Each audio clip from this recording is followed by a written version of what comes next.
Hi, welcome to Just Out of Curiosity, a podcast that talks about sex and sexuality from the lens of a sex-positive brown woman that has a fascination with alternative or non-conventional lifestyles. My name is Kylee D, and I am that sex-positive brown woman. Over the course of several episodes, I'm excited to dive into topics that titillate my interests and make me ask my guests questions, just out of curiosity. And so my curiosity today leads to a controversial topic that is stemming quite the debate: abortion. Somehow, a medical procedure has turned into a debate on ethics and morals and is dividing us. Is there a way for both sides to live harmoniously? What am I missing or just not getting when it comes to abortion? Kylee has had quite the journey and is working for a pro-choice organization as an education and training manager.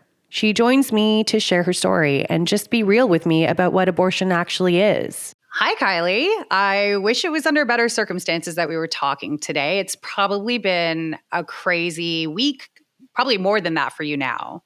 Yeah, no, it's been absolutely crazy, just at work and just in personal life. Hearing this news has been, has been traumatizing, just re-traumatizing, to be honest. And yeah, it's been a lot, just at work with inquiries and media requests, but yeah. Yeah, I'm curious. I know that this is like the overturning of Roe v. Wade in the States is a big deal. How does that change, or like how does that impact us here in Canada, or at least where you are and what you're doing?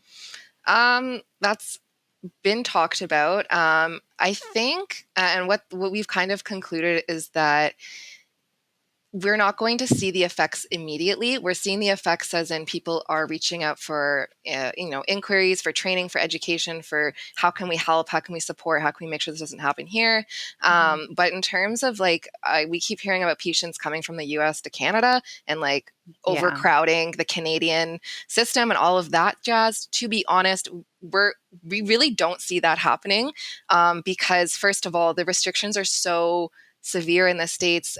Even if people did want to travel, these restrictions are targeting folks mostly that have lower incomes that aren't able to travel for services in the first place. And they can't even afford to come to Canada and also pay out of pocket for abortion services here, let alone their own states, because there are some states that do have restrictions. And those states mostly border Mexico. So we're going to see probably more travel and patients going to Mexico as well.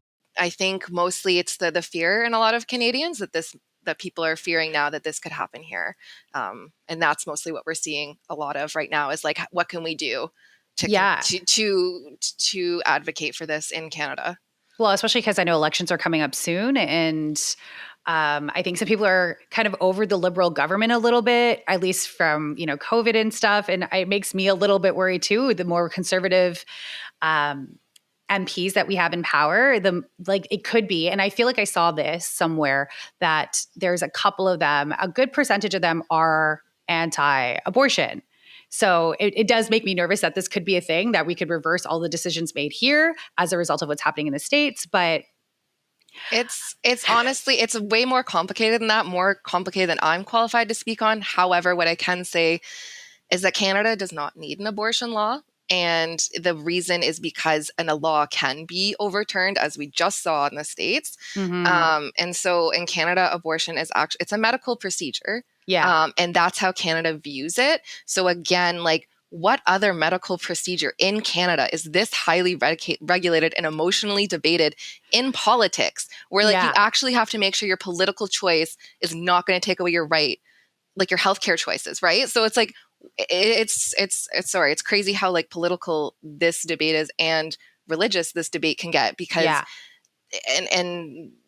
just having to change, having to know who you're voting for because it's going to affect your healthcare rights. I was just it's curious to me how whatever impact could happen in the States could come up to here. I mean, I get nervous a little bit. I like to think that it wouldn't happen or wouldn't be as fast acting as it could be up here. But I mean, you never know. And like you say, there is a religious aspect to it. There's a political aspect to it. There's a moral and ethical aspect to it that some people have.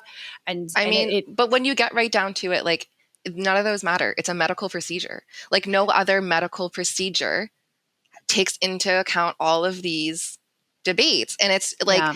and they like the debate uses the emotion behind the Oh, procedure to really 100%. pull on people. And like, you don't see that with vasectomies. Like, where is the outrage with like people getting a vasectomy? That's like, it's not as outraged. It's What true. I did want to say, sorry, about like when you're talking about Canada and like that fear for Canadians, like we should be fearing like the access to abortion, because that's where Canada, like that's what we need to work on. For Canada, for us, it's the limit to accessing abortion. That's kind of Right. where like our debate is. And so whether we can get into the whole pro-life, pro-choice, anti-choice rhetoric later, but yeah, it is like a medical procedure, and that's how it's viewed in Canada. And so it's just a different debate, as like a different conversation, different climate. We are not the States.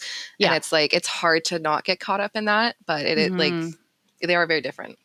Yeah, I forget about access to abortion too. Like I'm very privileged to live in Toronto and have a family doctor and have money and have parents to look after me if anything were to happen. But like the fact that there are probably lots of other people that don't have that same support and may live in rural areas too that don't have access to medical procedures. That is also a conversation that probably needs to be had more than not. But I was curious, since we're talking about this, you are an education and training manager.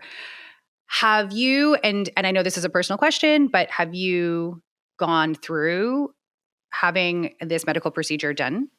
Yeah. So, and I do want to clarify that, like, even the language we use, medical procedure, like, I did not have a procedure. I had a medication abortion, right? Right. So it's like, so even just the language that we so commonly use, we automatically think it's this huge procedure, surgery. Whereas like mine Yeah. was a medication abortion. It was very much like an at-home miscarriage, to be honest.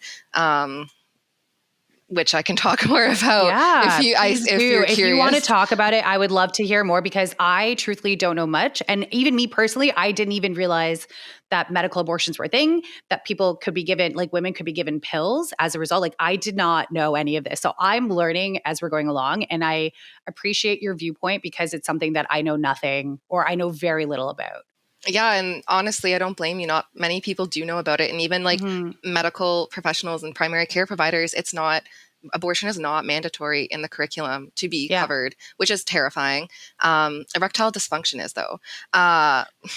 But abortion is not. So right there, you have a whole medical professionals graduating, but they're but not learning about abortion. That's crazy. Whether you like abortion or not, it's a medical procedure that saves lives, and you may not be performing an abortion because that's what the person wanted. It might be because of the hemorrhaging or a stillbirth.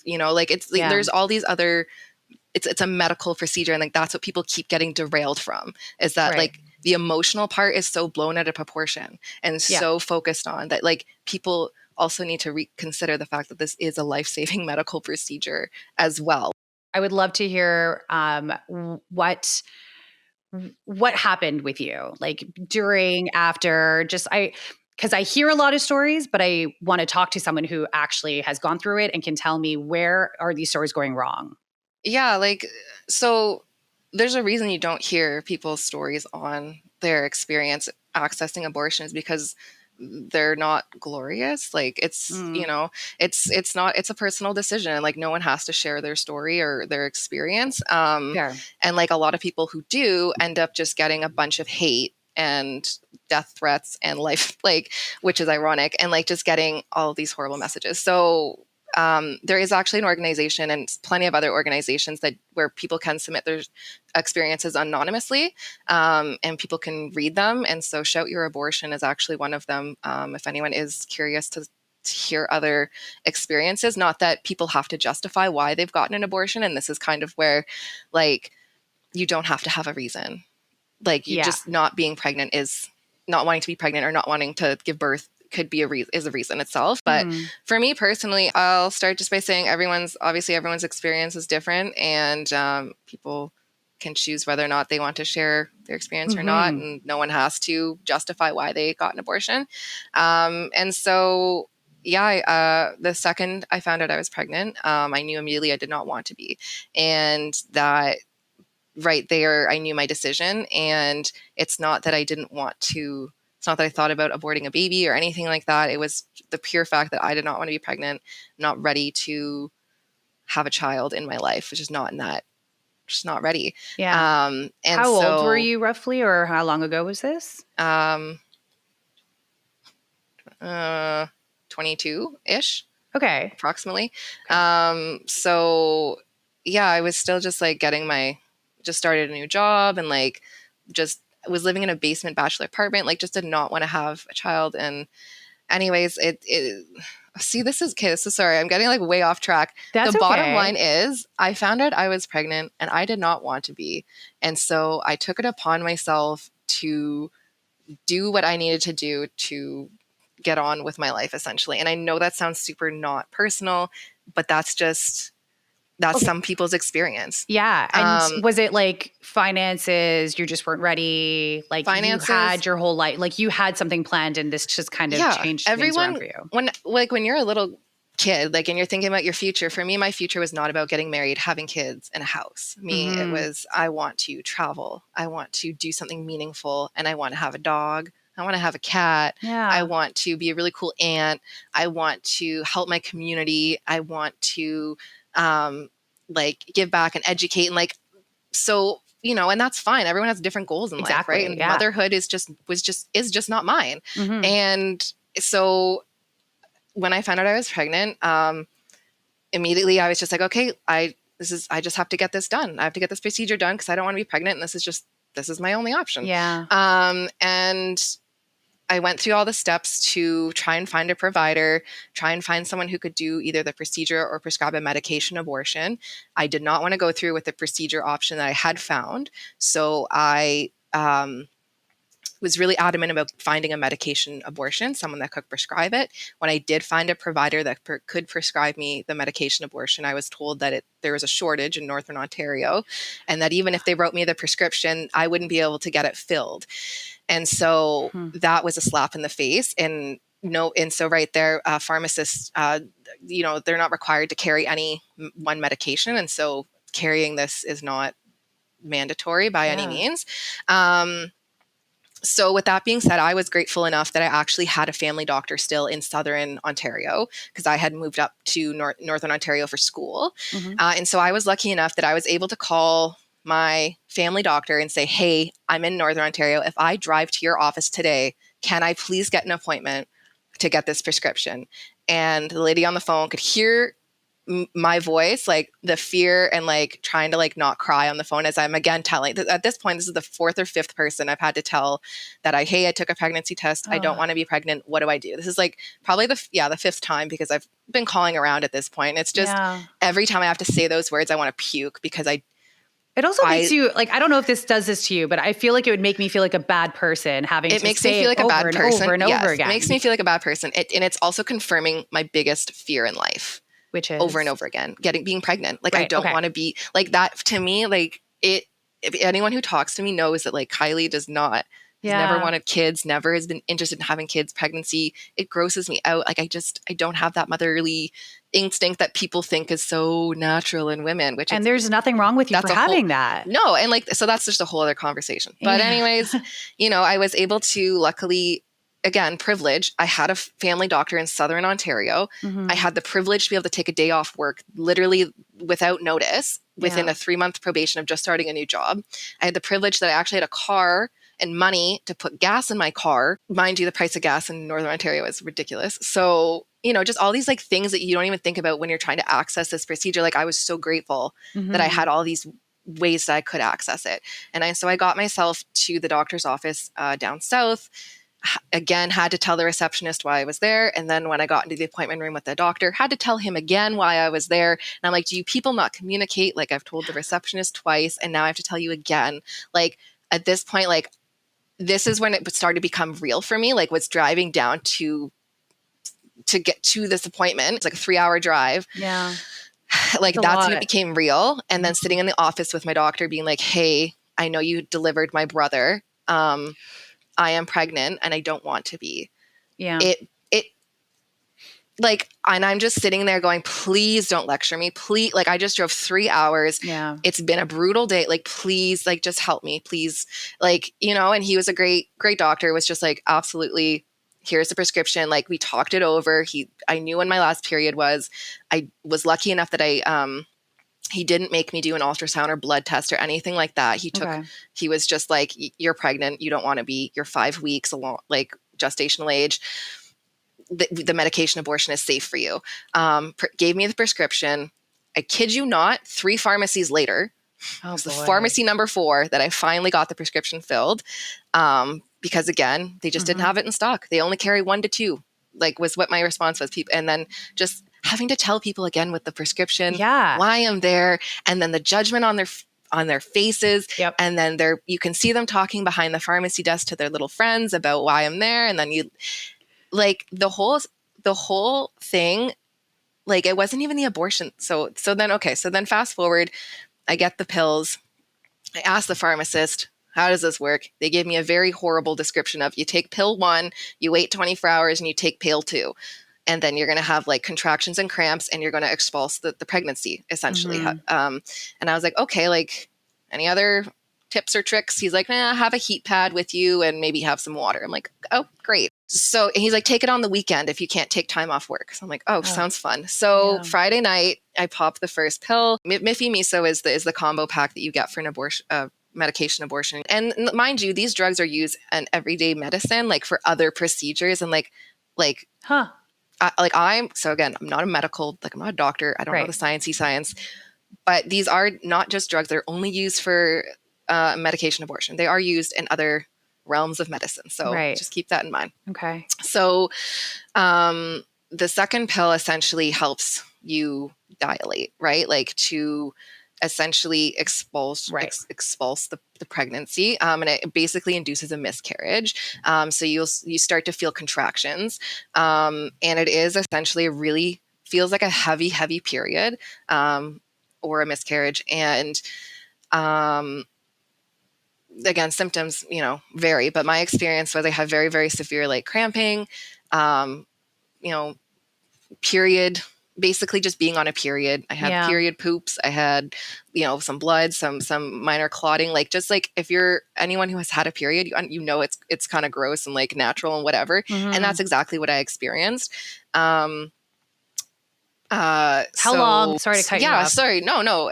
How long? I don't remember how long. I know, like, again, it was a few years ago now, and honestly, like I said, I tried really hard to block it out, because to me, I it totally was just understand what that's like.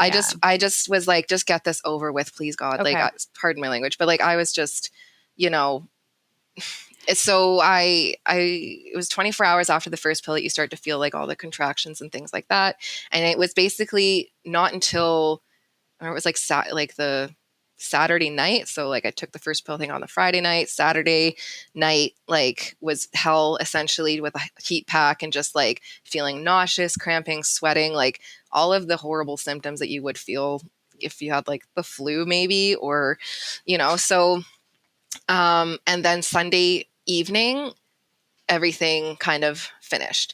And so what I mean by that is that there is a product that is expulsed, and that's why, and no one talked to me about that. No one told me what to do. I'm like, what do I do with this? I flush it down the toilet. Like, what do I do? I'm sorry. Like, this is kind of graphic, but, like, this is what, like, it's a clump of cells at that point. It looked like a raisin. I'm going to be completely honest. Okay. And no one told me that's, like, I thought the bleeding and everything, I thought that's what was happening. Right. I didn't realize that there was going to be a point where I would actually be like, oh, okay, this is it. This just happened. This is it. Right. This is it. And I was wearing a pad. So, like, which you have to wear, like, a freaking maxi pad for when this is happening. Right. And, like, and other providers will talk about safe places to bleed when you do a medication abortion, because not everyone has access to a safe space to bleed over 2 to 3 days or 4 days, however long this is going to take. So, like, that's a whole other conversation. Yeah.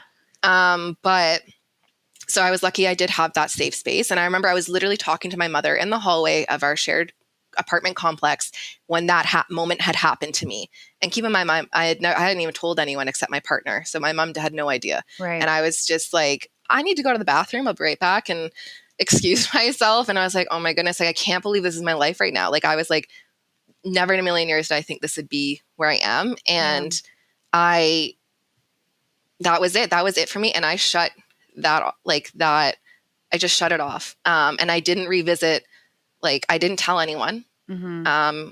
No one knew. My mom didn't know, no one except my partner. And then it wasn't because I didn't want to tell anyone. It was like, how do I tell someone? It was like, how do I tell you I was pregnant and now I'm not? Like, I didn't even tell you I was pregnant because wasn't like news I wanted to share. So why would I share that I had an abortion? There's also a stigma about it too. There's also the stigma. And like, I was more ashamed about the stigma, honestly. Yeah. And like it years later, when I did start talking about it, I told my mom, and I was like, honestly, like, I started crying, and it wasn't because I was crying because I was like missed the pregnancy or regretted the decision. I was crying because I like mourned, like, that was my first pregnancy experience and it fucking sucked. No one knew about it. And like, my mom wasn't included. My friends weren't included. Like, it wasn't this like great joyous occasion where I wanted to celebrate. It was like, please, honestly, kill me now. Like, when I was driving to the appointment, I was like, if this doesn't work, like, I had some very dark thoughts. And like, when I say abortion saves lives, it saves lives because, first of all, people can die from not having an abortion if there's medical complications. Right. But also the suicide and self-harm rate, like, if you can't access the care you need. Yeah, when you're desperate, you're desperate. Yeah. Like, I remember being younger, and there was times I thought I could be pregnant and I didn't want the baby. Like, I was just like, I'm 19. What am I going to do with this? And like, in not so many ways, like, pressed my abdomen against like sharp objects, like I didn't necessarily think I wanted an abortion, but I just like, I don't think I could do this. I don't think I could do this, but I can't tell anyone. And I feel like there's so many women, especially younger, like if you were 22, like imagine your brain and how you're seeing the world, and then how hard it was for you to get that. You're reliving that trauma. Just that in itself, when you're talking about your mental health and just, how you're going to feel about it, it's not going to be great. And especially if you're more desperate to get rid of it for whatever reasons, personal reasons, and anything like that. It's tough. Yeah. And you're doing it by yourself, which is scary. Well, yeah, like that's the thing. Like, I wish I had reached out for support, but honestly, I just wasn't sure. And I didn't want to waste time. I didn't want to waste time having to tell people and like figure out what we're going to do and make a plan. Like, I was just like, I got to fix this. Like, I just took I really did take it a lot of myself. And, when I fast forward past that experience and I started talking about it and reaching out to support groups with folks who have had abortions, like, it helped me kind of talk about like why I didn't tell anyone and why it took me so, like, not that I had to tell anyone, but it was just like it just felt like more of a burden, and you've got like your family members making not jokes, but comments about like, when are you going to have kids and settle down? And I'm like, I actually was pregnant this past spring, but you would never know. And it was the worst fucking time of my life. And it was so stressful and scary for me. So please stop asking when I have kids. When I started talking about it later, it was just like the realization of like, holy crap, I can't believe I went through that by myself. Yeah. Like, that's a huge, like, and so years down the line, like, that's when I started doing more of the like healing, I'll say. And like, not the healing, not necessarily like, again, healing and mourning and things like that, but just like reflecting on being alone and like the struggle to just get the services that I needed, and like having to like just people being rude, people being dismissive, just like the judgment too. Yeah, and the judgment and like, so we're like reflecting on it after, like, it's like I still don't regret the decision. It's just the circumstances sucked. Like, it wasn't a great experience. It wasn't a fun experience. No one, like, I'm saying, no one wants to have an abortion. Like, I wanted to have that abortion because I didn't want to have a child, but like, I didn't want to have to go through any of that experience. Right. Wouldn't wish that upon anyone. And I wish like access was better so that people didn't have to go through hoops and jumps and loops and whatever to get the access or the care that they need, right? Like, anyways. I also think it's like, it's a weird assumption that people put, because like, I've said this, like, I'm single, I'm 38. Well, I'm not single currently, but I'm 38 without kids. And people automatically assume that I just don't like the first question I'll get is, how come you don't want to have kids? Or maybe you should like freeze your eggs at this point because maybe just in case you could get it. But there's always this like weird assumption that we all want to have babies. Yeah. And it's not necessarily the case for everyone. And that's a really hard assumption to put on someone, especially someone like you never wanted to have kids. And then when you did get pregnant, like you're just then forced to live in a world where everyone is going to look at you negatively for something that you just never wanted. And that really is also unfair in my mind. That is probably one of the worst things, is that judgment that you get from everyone and you having to tell everyone all the time what's going on. And the fact that you probably had to, you said you went to like 4 different pharmacies to get the pills. Like it's just, it was a lot. And you're 22. Yeah. Yeah. Like, you know what I mean? Yeah. Like it was an experience that like, I would do it again if I had to, though. I'll say that right now. Right. And the whole motherhood like debate, like what you just said about like assuming everyone wants to be a mom and like that's like the end goal, like it isn't. And like that's a whole other like conversation, but that's part of why this argument and like why abortion is so highly debated and regulated is because it primarily affects women. And like it's like this whole thing, to me, it's like a whole thing just to keep women or other or gender non-conforming folks, specifically trans men as well, who do seek abortions, but like primarily everyone thinks of women. Well, you bring up a good point though about trans men and gender non-conforming people, if they're looking for abortion because they can equally so get pregnant and they're not in a position to get pregnant, or they don't have money, they then have another barrier to face about trying to get abortion because here they are not presenting as female. And if you as a 22-year-old went through all of those hoops, imagine the stigma of also being trans or non-conforming and also seeking an abortion. It's like a double whammy. Exactly. And like, that's the thing. I'm a person who should have had probably like the least amount of barriers, being like a white Caucasian young female woman. But like even I had barriers. So it's just like this, like in access, like affects everyone, but it definitely affects some people more than others. And that is due to like transphobia or racism or even income inequality, like just like not having the money to travel to get this care. I do have a question though. With the medication that you were given, was that covered under OHIP?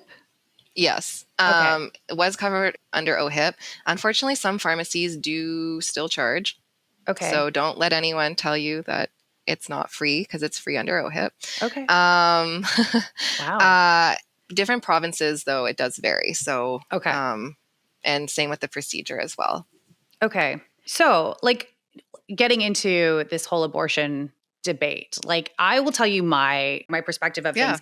I was born and raised Catholic. I went to a Catholic school and Catholic high school. The morality and the ethics of it all, like I'm staunchly pro-choice. Like I do believe that this is a woman's right to choose what she wants to do with her body, because I do also hate the fact that I feel like I'm a baby making machine and this is my sole purpose in life. And I'm less of a person for not wanting to have kids. Or if I were to go through menopause, I'm worthless of a person. But I do understand where the pro-life movement comes into play. And I understand aspects of it, simply probably because more of the religious play of it and the morality and the ethics of when does life begin? You know, like actions that you take, are they selfish or are they selfless? I do think that there can be both movements in play, so long as it can be done well. But I think at the heart of it all, we should always live in a world where abortion is legal, if for anything outside of the danger to women that are so desperate to get them that they will go through extreme measures to have an abortion, and that could have severe ramifications on their health. But I, in looking up all this stuff, it was like the biggest aspect of the pro-life, pro-choice movement or debate is, where does life begin? Because I have listened to some pro-lifers talk about all this Roe v. Wade, and especially in American culture, but a lot of them say that it's from the time of implantation. So like when the sperm and the egg meet and it becomes fertilized and it becomes a zygote, that is life. And from that point forward, anything you do is killing life. I don't necessarily believe that, but then there's the other one, like, well, is it first breath? Is it when they feel pain? I don't know. There's all these like aspects of it. I'm curious if what your view on that would be. Yeah. So first and foremost, I do just want to like clarify for me, and for a lot of folks who are pro-choice, we don't even like to use the term pro-life because Mm. it's Mm. it's not pro-life. Yeah. We use it. It's anti-choice is what it comes down to. So pro-choice and anti-choice, because you can be pro-life. Well, say that with quotations, pro-life, because and never get an abortion, right? So, but like you can still have the option to choose not to get an abortion, right? Right. So you can still be pro-choice and choose not to get an abortion, or pro-choice and choose to get one if you need one. And some, right? Like, so the whole argument of like pro-life is that I don't like, and a lot of folks will say like that argument is bullshit because you don't care about life. There is that you as don't well. care about life. You Yeah. don't care about the life of the person who's pregnant. Mhm. If this pregnancy will kill them, you don't care about their life. You don't Yeah. care about the life of the child once it's born, Yeah. and the circumstances it's being born into a family or a person who does not want to have this child. Mhm. Or maybe it's being born into a situation where they're not financially stable. There's substance use abuse issues. There's maybe family violence, sexual and domestic violence too. Domestic violence, yep. So like you're not taking into account all these other lives that are existing and real right now, and they're not some cell creation cluster in the womb. Like it's different. And so when you're talking about where does life begin, like people can have all kinds of different thoughts and opinions as to when life begins. I quote me if I'm wrong, but I'm pretty sure like it's decided the first like well first no breath no, that's okay, because life. the thing that I found the most interesting was that for anti-choicers, and I'm going to try to say that more often, because I agree with you when you say that, they changed the wording, or like I've been trying to figure out like where does life begin. I've typed that into Google, so many different options. It honestly it doesn't matter in my opinion, but continue. Yeah, but I think that's what drives the morality and the ethics of it all, right? For anti-choicers to get their emotional support, or to drive in that like the fear of God into that person. Yes. I've heard them say personhood now as a result, because like what defines personhood? And then that's how they use, I know, but that's how they use the like egg, sperm come together as zygote. That's it, right? No. But like how many other cells do we have? And they say like that zygote now has unique DNA characteristics. And it's just like, but we have that all over. Like our skin cells have the exact same thing. This is where the debates in when you start to like get it down to the nitty-gritty and like all those like little minuscule details, it's like you're getting away from the point. Like they're all derailing from the conversation that like this is a medical procedure that is life-saving. Yeah, see, I think that's the problem though. I think you can look at it, you specifically have a different perspective even than I have, right? Like you can just say this is a medical procedure and that's it. And that's how it should really be viewed. Yeah. But to get people to be against you and for whatever reason, this is where the argument goes. And yeah, and so when they're talking like when people are saying like when does life begin, like it again that's a subjective like answer. Like who are you? I don't know. That's when you get into like those moral discussions and religious debates. And that's where the majority of this comes into play. Yeah, you get down like that rabbit hole that you're just missing the point of the conversation, and it's kind of just like derailing. Not you specifically, you're missing the point, but like the point of the conversation is just being it's being motivated, like you said, by fear, emotions, and again, like there's what other like I'm gonna say medical procedure is like this highly emotionally, regulated. But like I get why. I know of someone who works in she calls it a pro-life organization in Toronto, anti-choice. But from her perspective, that's what she would say. And I saw her, like she's family friends with me. When I found out that this is where she works, I was like, okay, this is going to be dangerous. I can't really talk to her about how I feel about some of these things. But she posted on Facebook something about abortion in Canada. Like this is what they're preaching, is that abortion in Canada is still illegal. And I looked it up in 2 seconds and debunked that for her and told her that no, it's not at all. It's an actual medical procedure and that's how we view it. But they still spout that But nonsense. that's part of the problem, is that it's just misinformation. Yeah. Misinformation being spread, and that's the problem. You can present the correct information, and there's still going to be like, no, no, no, no. And so like this is where you have, like, even personally, I have to get away from, like, you can't convince people. Right. Basically, it's like you can have your views on abortion and like never get one and be, but that doesn't give you the right to take it away from someone else. I agree. Like that's where it's just like, where I like, yes, these can coexist in the sense that like you can have your views about abortion and hate it and think it's disgusting and whatever, and never get one. But keep in mind, when you have those views and your child is now not going to probably come to you if anything ever happens, or like you're forgetting that, like, when people are like preaching that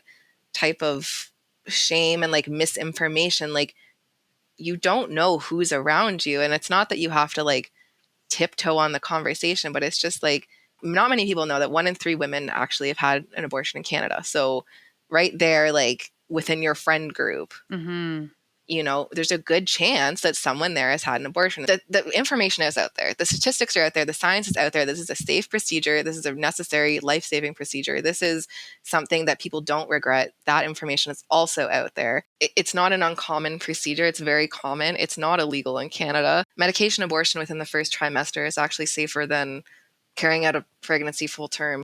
Yeah, no, well, it's also like how we view women in society too, right? And I had my high thought the other day, and I was just like, before the internet, there was no dissemination of information amongst everyone. Yeah. So like literally everyone was doing what they were told to do, right? And I think that was how society thrived, by like whomever these people that were like the owners and controllers of society, which probably were largely men. Like if we look at like colonizers and like white men, not to say there's anything wrong with white men now, but they were then telling everyone, this is what we wanted. And this is how we were going to have women be. This is how we're going to have men be. And sure, I guess you can view women as baby making machines, and like they are the weak.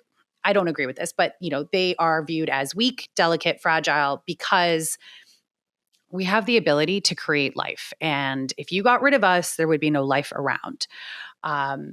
And now with internet coming around, like all of this stuff that we've been told to do, a lot of us are learning are just lies or just ways to have control. Yeah. And this is, I think, where a lot of the abortion arguments come into play, is that you're still wanting to control women, and you can say that you're fighting for the unborn life of the fetus, but what about the woman that has to change her life completely? And then we're looked at as selfish for the fact that I want to have a job. I want to be able to financially support myself first, and then financially support a baby if I do get pregnant.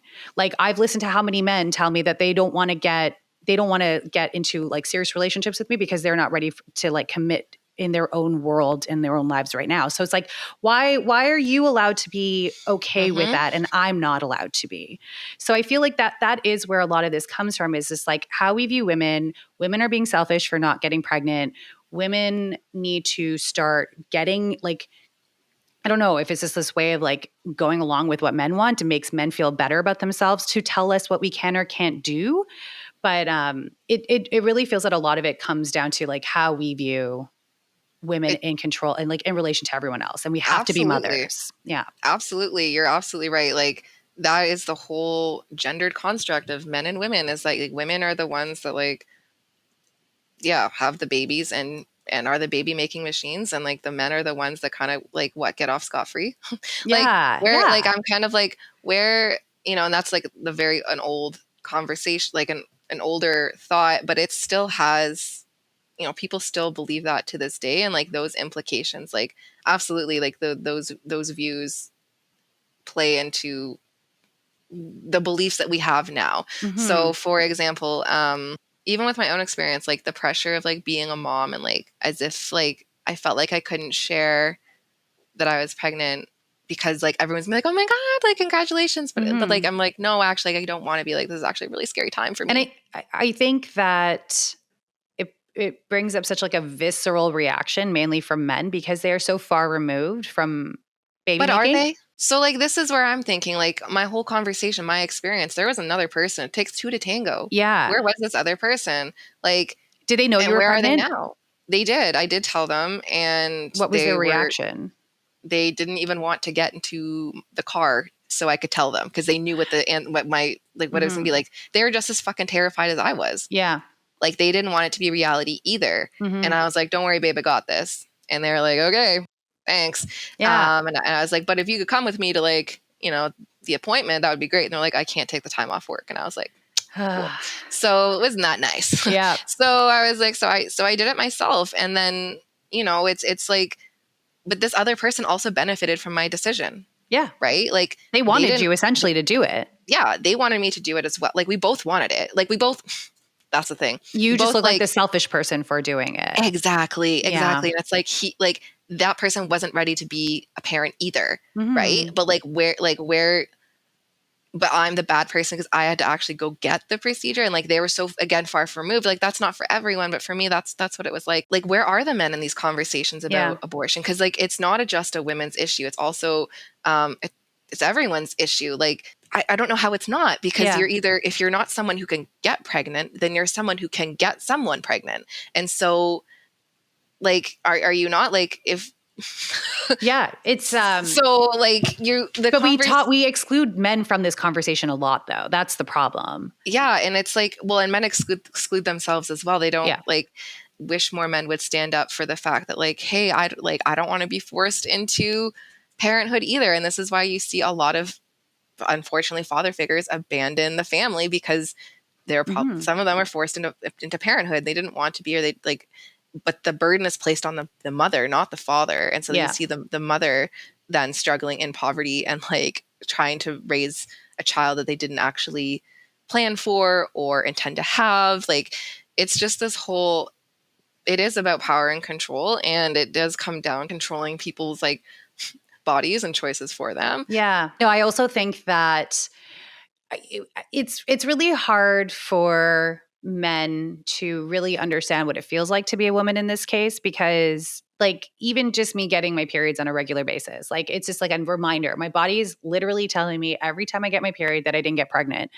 And while I give myself a high five for that, it's still a terrible, like it's not terrible, but like I don't want to go through it all the time, and I don't like going through it all the time. And then if I were to think about what would happen for me to get pregnant right now, my life changes in those 9 months, and any man And can your tell whole entire me. body. Yeah, and I mean, I don't think I'd have any issue with my job and keeping my job, but there's so many other people that don't know if they will have a job when they get out of being pregnant. And so it's like you can ask me to keep the baby and put it up for adoption, but what about like It's like, more than that, because like you still have 9 months of pregnancy to go through. And what do you say to people through that 9 months? yeah, you hate yourself, and then on top, and then there is that mental burden, and we don't talk about that enough. And now there's and now if you're doing the adoption route, there's another child in the system, which is overburdened now, right? Like it's not fixing or helping anything. Like it's so comical that like women, like you said, we create life, yet we're treated like shit. And it's just like we can never win. We can't win. Like we create life, and we're valued and important as like the people are like, the household wouldn't run without the mom, like, keeping everything under control and da da da. And I'm just like, well, first of all, why is that the mom's responsibility all the time? Where is the man? Like, why can't we?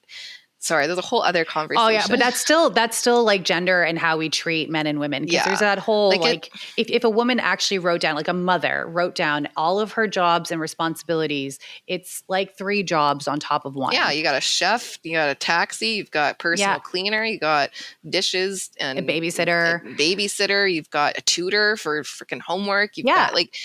And no one gives, and everyone just downplays the role of a stay-at-home mom and looks down on her for being so.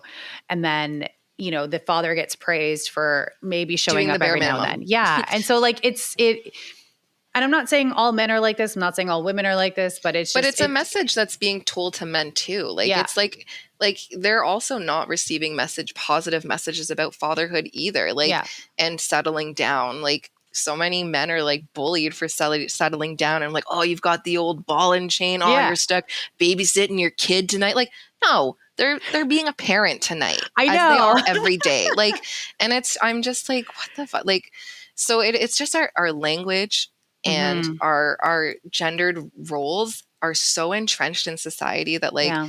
it really is like the whole abortion debate and conversation. It really it came from all those years ago and having like all of these beliefs put onto us about how we should and shouldn't be, and like how there is only one role or only one way to be, and like Yeah. motherhood is the ultimate prime goal and creating life, and like you need to have more kids because you need more kids on the farm, all of this stuff, and you're literally just pushing kids out until you die, Yeah. until like And you're most women 15 died from like during childbirth. pregnancy. Yeah. Yeah. So anyways, it's so like it does stem back like historically, and like to this day, like it's just the same beliefs that are stimulating these arguments. It's like, if this is so heinous, then like where is the outcry for fathers that are allowing this to happen then? Like, Yeah. Sorry, I've had this conversation. I used to have this conversation with my dad. Like when my dad would, I was not allowed to have sex. My brother is 5.5 years younger than me.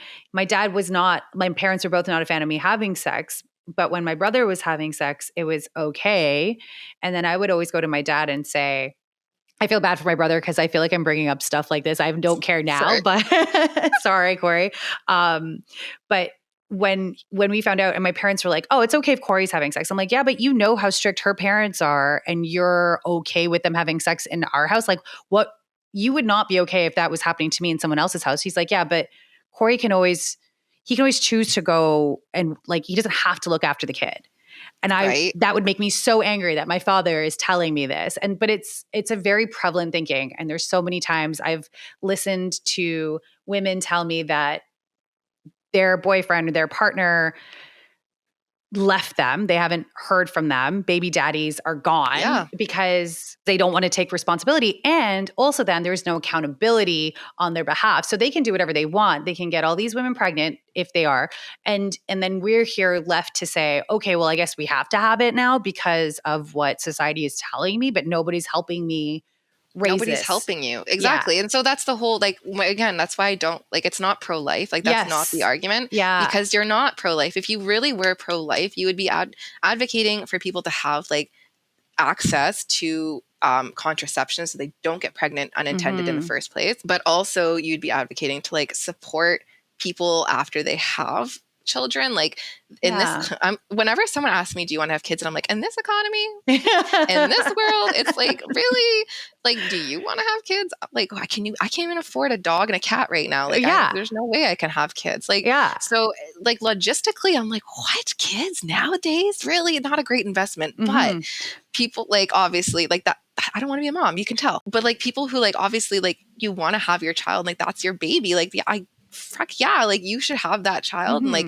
be able to care for it and love it unconditionally and get that support that you need to be able to raise a healthy family with education, whether it be baby formula. By the way, States is having a baby formula shortage, and now they just forced women to have babies. I'm sorry. Where is the like logic there? Where are they going to? There's a lack of logic with these arguments. Yeah. So that's what I mean. Like all of these pro-life arguments can all easily just be like, you're not pro-life because you're not protecting the kids that we have now. Yeah. You're not protecting the babies once they're born. And what if the baby has health conditions or anything like that? Like the parent needs like support with that. So like you're forcing them into poverty if like you're not giving them the support and tools that they need. Right. Especially if they don't have healthcare. It's so much more expensive. And that's more of an like American, but like, but even in Canada, like just our healthcare, it's not free. Not everything is free. The whole pro-life perspective, like that term, we need to stop using it, to be honest. I agree. Like I don't like, and so like that's like my ask if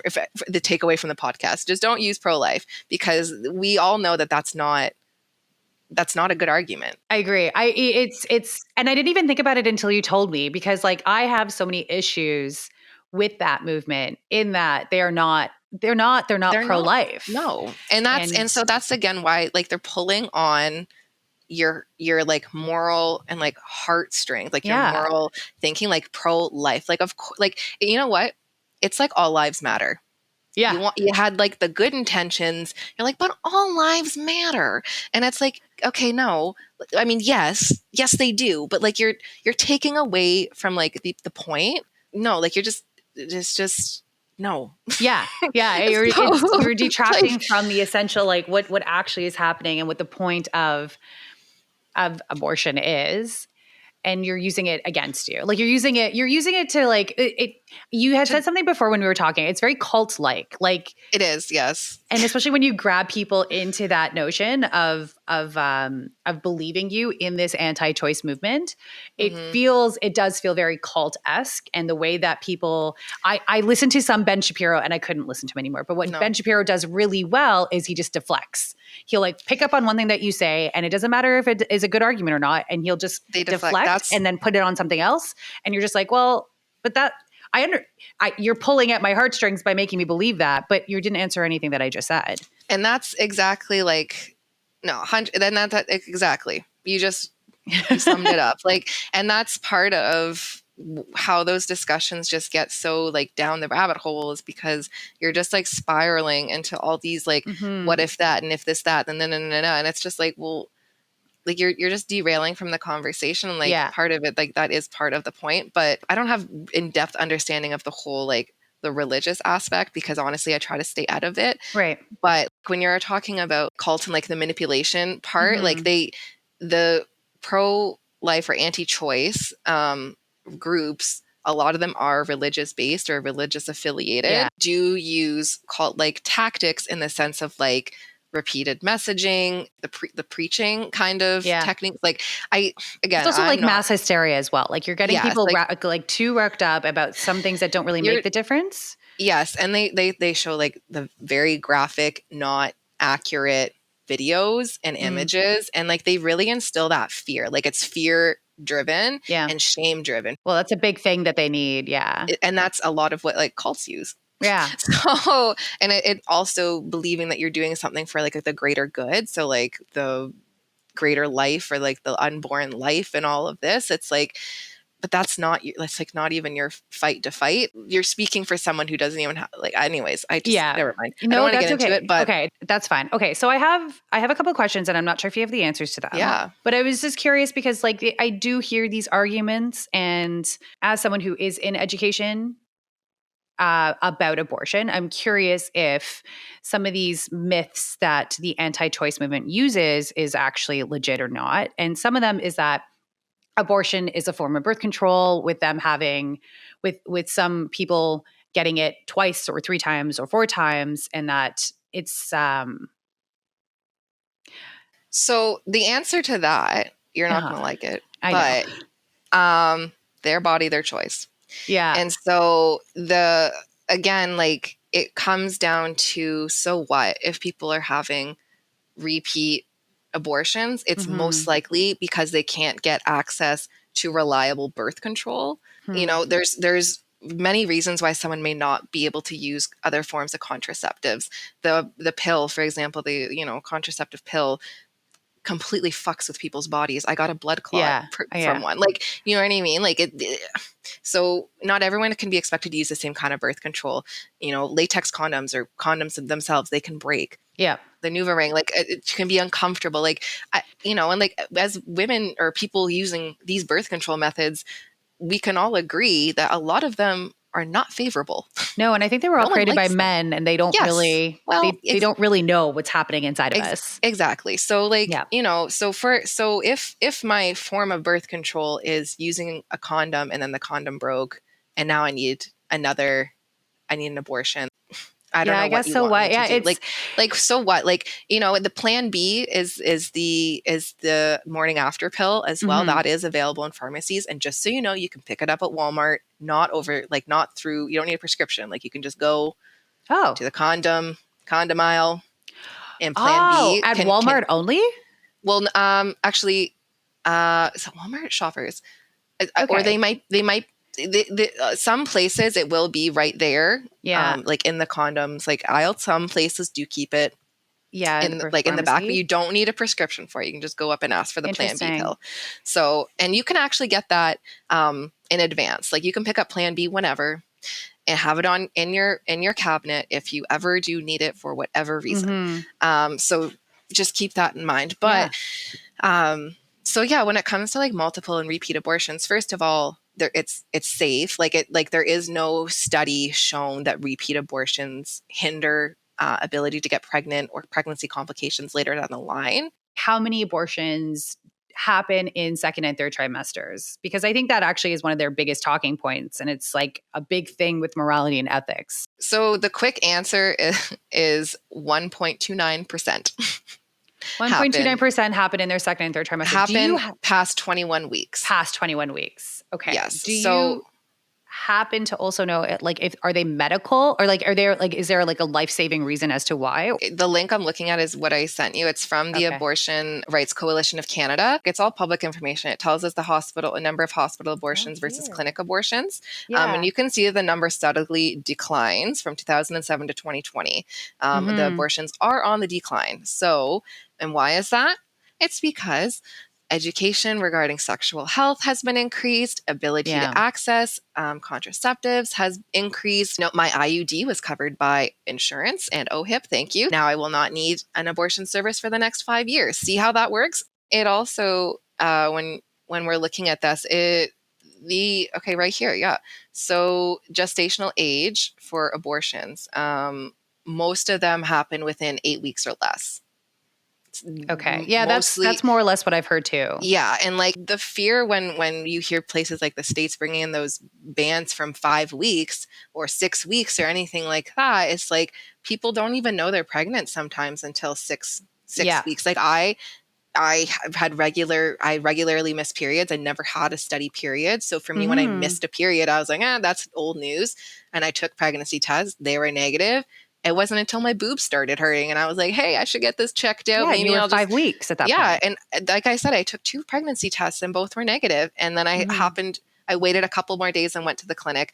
And and then she said, yeah, you're pregnant. And we did the math, about 5 weeks. And I was like, wow, if I was not here, I wouldn't be able to get an abortion. I didn't even know that like this had happened. Like, you know what I mean? Yeah.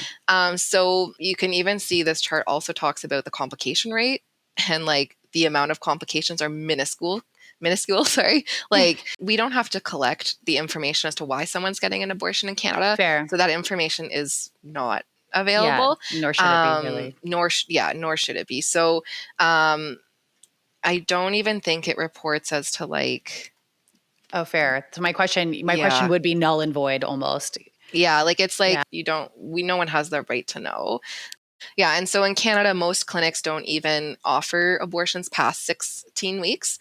And very few clinics in Canada will actually perform an abortion past 20 weeks. So even right there, like it's not like when abortions happen in that second, third trimester, it's very, very rarely that it's because it's someone who's like, well, actually, I don't want to be pregnant. Gosh darn, should have worn a condom. Like, no, it's usually a couple who wanted to have this pregnancy and is now being told it's not viable.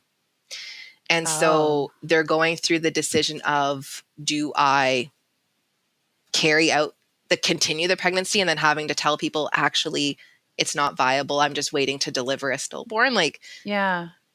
So in your experience, that happens more than... So like that right there is a whole other misconception. Yeah. So, and see, to me, I'm like, that, of course, that's like common knowledge. But no. So I'll back up. Yeah. There's an excellent documentary, first of all. It's called After Tiller. And it's available for free on YouTube. It talks about Tiller. Dr. Tiller was an American doctor who was assassinated actually for performing abortions in the States. And that documentary does talk, again, it's more of a US lens, extremist angle.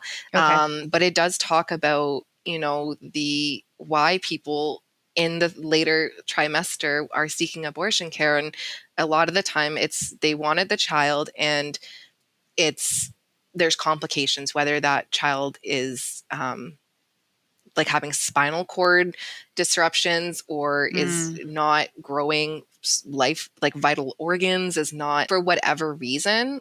And so the family at that point is tasked with either carrying that to term and delivering a baby Right. that's going to either be delivered stillborn or is going to have a horrendous life, or a life that the parents were not equipped to parent. A lot of the times, it is for the health and safety of the child and the parent that Yeah. that is pregnant. There's another statistic, I can find it later, but most abortions, or people who are seeking abortions, are already parents. And it's also a form of like, I already have 3 kids, Mm. and my husband or whatever had a vasectomy. Like, this was not supposed to happen. Like, and so Oh. that's actually, sorry, that's back to like first Yeah. trimester usually. Yeah, Like, there's something. Yeah, go ahead. Sorry. No, I was going to say there's something that it really, when it comes to children, babies, there's something about it all that it kind of really, really pulls on heartstrings. It's just like, you can't talk about this at all because you're talking about a baby. Like, we're not allowed, like, we have to preserve the sanctity of this baby all the time. And it's just like, there's so many other, I'm learning this too because of you. There's so many other reasons as to why things can go wrong. And if we stop becoming so emotional about this one thing and look at the life of the parent that's birthing, that ultimately should be one of the one of the major focuses that we miss. That's why, like, for me, when everyone's like, "But I'm pro-life," I'm like, "Are you?"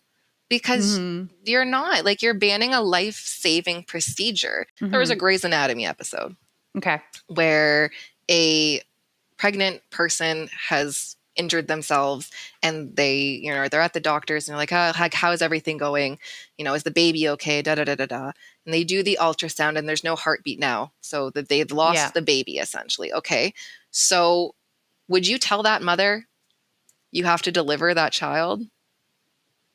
Yeah. No. No, you wouldn't at all. You wouldn't. So I'm just like, I see the point you're making. Yeah. it's so hard not to get your emotions into it. When that documentary I had mentioned, After Tiller, it talks about like providers, especially in the States, who they actually have that decision. Well, they did Mm-hmm. have that Yeah. decision making capability to be like, present your case to me and I'll tell you if it's good enough to go for an abortion or not. And so, like, it was like this whole thing where like even providers were like having to really check their biases. And Yeah. If I were to go to a doctor and say that doctor's white and I were to tell them about my family living, like my family life, if I was living at home still, would be a very different household than their household would probably be. And then you start looking at different cultures and how they are and how strict the parenting may be, how protective the parenting may be, how abusive the parenting may be. It may be going right over their head. They would have no idea. And so it's just like, I could tell them that I don't feel safe at home. And for them, that might mean one thing, but for me, that's also something that's incredibly more powerful than they'll ever know. So when you're asking to present a case to a doctor, they have to fully understand everybody's personal circumstance, which they never will. like, these are all things that providers had to take into consideration in the States when they were allowed to permit abortions. Bringing it back to like Canada and what you're talking about with like, yeah, that like the family dynamics and like also the culture dynamics, I will be 100% honest. Like, most clinicians in like gynecology are cisgender white women and men. And so right there, like, there is a barrier and gap in services for folks who can access, Yep.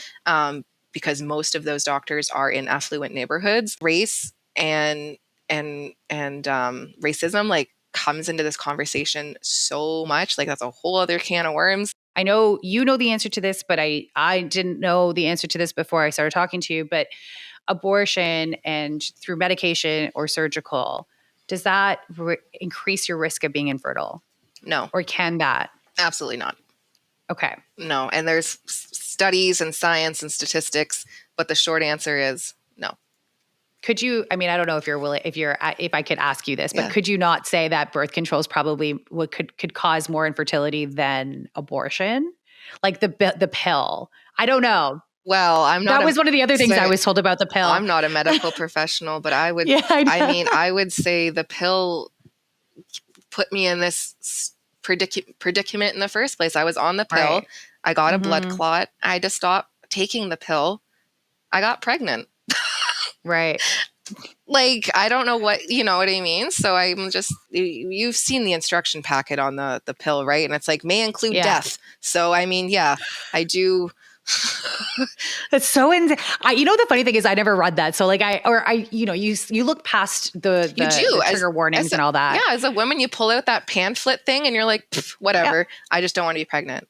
Like, or I'm using this to control my acne. That was me. Grade 8. Like, I just want it for my acne and my regular periods. Like, I don't give a shit like about seizures, hemorrhaging. What is that? I'm 16. I don't care. Yeah. And you don't think any of that's ever going to happen to you either. Yeah. No. And then fast forward 22, 21, I have a blood clot in my leg. And I'm like, oh, it's because I've been on the pill for 10 years to moderate my acne and like my hormones and all of that. I noticed that I was having severe depression swings during my period. So like I just stopped being on birth control in December because I couldn't handle it. And it's been like night and day being off it and on it. I mean, I get nervous about being pregnant, but I would much rather not have those depression swings. I agree. Like switching from the pill to an IUD, like night and day difference, but it is. Yeah. I still like, even like totally personal, even now, like I don't even get regular periods. It's just something I think my body's just like likes to taunt me with even since. So now, now I still panic every month and I'm like, am I pregnant? Like, I don't know. Like, I was on the marina, sorry to interrupt, but I was on the marina and I stopped getting my periods at all when I was on that IUD. So like there are times you never even know. Part of the problem of men regulating women's bodies or people with uterus people's with uteruses is the fact that they don't even understand the basic science of a period and the fact that it isn't like this thing that's going to come on the 15th of every month, every full moon. Yeah. It's not going to like, it's not reliable. It's and I don't know any woman that has a regular period. No. My period app for the last like 4 weeks has been saying it's going to start today. And I'm like, nah, buddy. Yeah. Nah. That's mine too. Nah, like I'll let you know. But thanks. It's hard. It's hard out there for a woman, man. It's hard out there for a person with a uterus. It really is. I was gonna say, person with a uterus, like you've got some shit to navigate out there. And and the government and society is just not making it any freaking easier, let me tell you. Yeah. I did come across post-abortion syndrome and the fact that that could happen. That's like, that's again a fear. That's a whole thing created by people in the anti-choice movement. And a lot of it is people that are being guilted after the fact, that are going back to people and families that are shaming them and that are making them feel regretful and shitty and disgusting and dirty and unloved. Yeah. Like I feel like that probably is more what it is. Yeah, because the fact is that a lot of people don't regret their abortions, and what they do instead mourn is like either that experience of the pregnancy being shameful and embarrassing or fearful, or it's like the stigma associated with the decision. When I like went to my support group for like to talk about this and to talk with other people who've gone through abortions, and it's like some of us, like you're thinking about the abortion and then you're thinking about like, sorry, hold on, I lost my train of thought. Give me a second. No, that's okay. I mean, you're probably also like getting really stuck in your head about what you should be feeling and how you actually do feel. Exactly. Thank you. Like. You said it right. Yeah, you're welcome. So like, and that was kind of like when I didn't tell anyone after my abortion, it was like, at first I was like, that was my choice. But then it actually was like, you know what? No, it wasn't my choice. I wanted to tell people. I wanted to tell my mom so bad. I wanted her to come with me to drive down south. Like that was 3 hours in a car alone.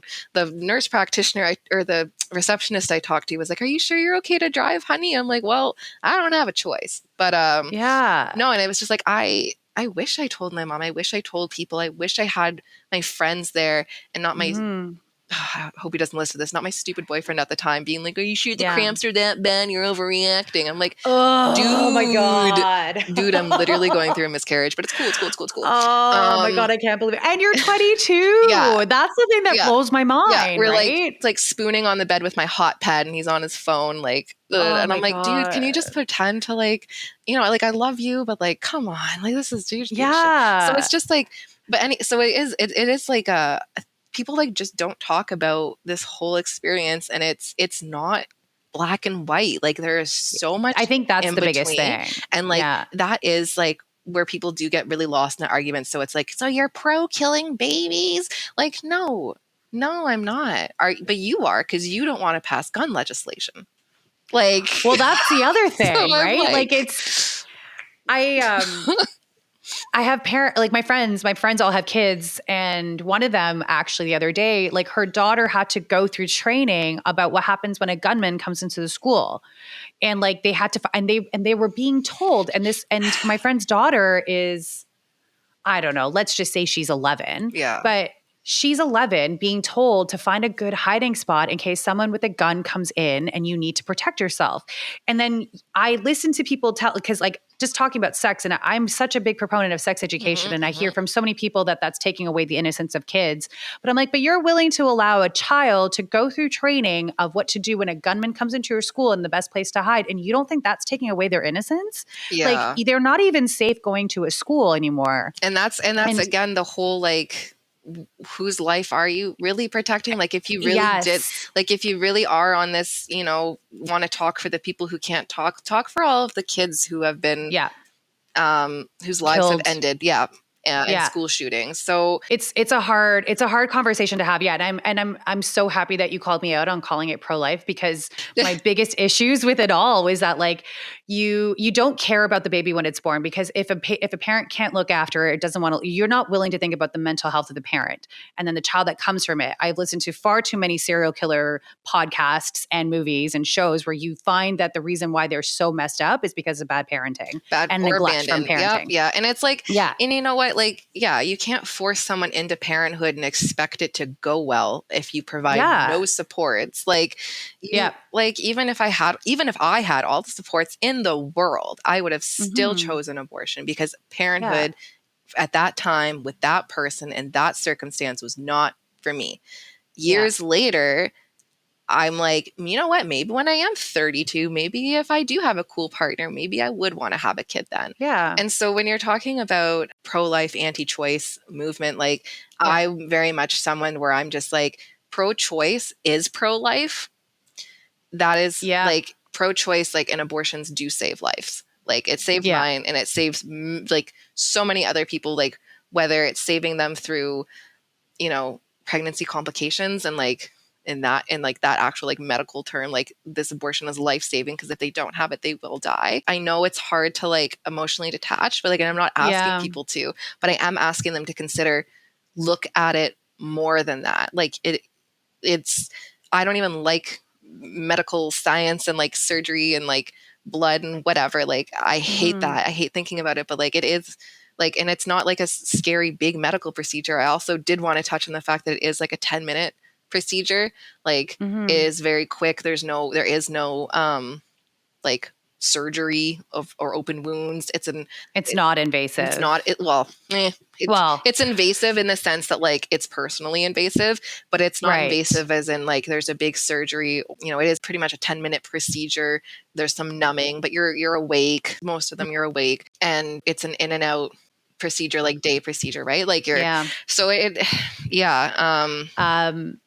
okay. So in terms of wrapping up this whole conversation, I'm curious if you have any suggestions and how we could try. I mean, maybe it is the whole like changing the way we look at the movements or the debate with like actually calling out pro-life as anti-choice, and maybe looking at the pro-choice movement as being pro-life. But like, is there a way for both these sides to live harmoniously? Like, well, is it just like abortion should be legalized? You can have these fringe groups, or you can have these groups of people that think that like sanctity of life should be preserved and should be there regardless. When it comes down to it, you can have whatever heckin' belief you want, but it shouldn't. Your beliefs should not dictate someone else's right to choice, like right to choose to be a parent. So it's just like, and like to be a parent or to not be a parent or to whatever, like that.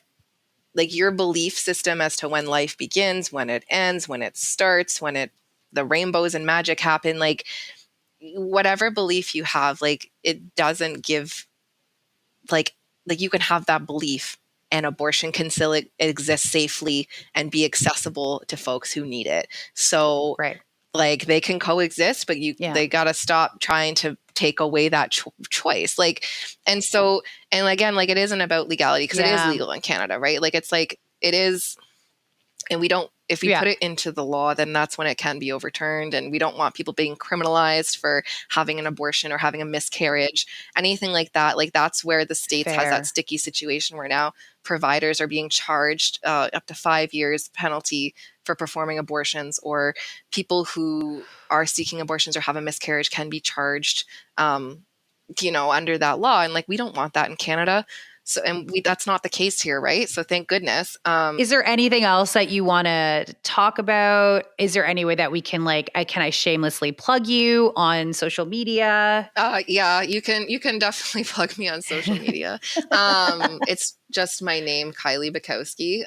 But I do have like a calendar fundraiser that I started in 2022 that I'm continuing into 2023. And it's a Boudoir for Abortions calendar fundraiser. That's kind of a cheeky spinoff from like when firemen do their fundraiser calendars for the community. This is like a boudoir fundraiser for women's rights and healthcare and reproductive justice. So I am looking for, obviously donations and photo submissions for that calendar. And they're great pictures. Yeah. So thank you. So yeah. And so you people can find me, there. But I do encourage everyone to like check out the pro-choice organizations mentioned throughout this podcast and follow them on social media. Yeah, we'll put them in the show notes too. Just I'm also like always available for questions. Like people have sent me messages or questions about my experience, or thank you for sharing this. Like I also had an abortion in when I was in university, or I felt like I couldn't talk to anyone, or I'm always here to connect if anyone has any questions. That's great. Nobody likes abortion. Like does anybody like working at Walmart? No. But like some things, like it's a medical procedure. It's been happening for ages, way before Western colonizers have come in and just made it a thing that's like big and scary and bad. Like this procedure, this has been happening for centuries and centuries before. Like it's not new. It's just now, like it's fairly new to be politicized and and regulated. Like that part of it is new. And so it's a huge discussion. I appreciate you so much for taking this time. You're welcome. I would like to thank you for tuning in today. Download, leave a review, follow, and share this episode and the podcast with your friends, family, really whomever you like. You can find me on Just Curiosity Pod on Instagram, TikTok, Facebook, and you can email me at justcuriositypod@gmail.com, as I would absolutely love to know your thoughts, insights, comments, and all those juicy stories. But most of all, stay curious, friends. I'm Shelly D, and this has been Just Out of Curiosity.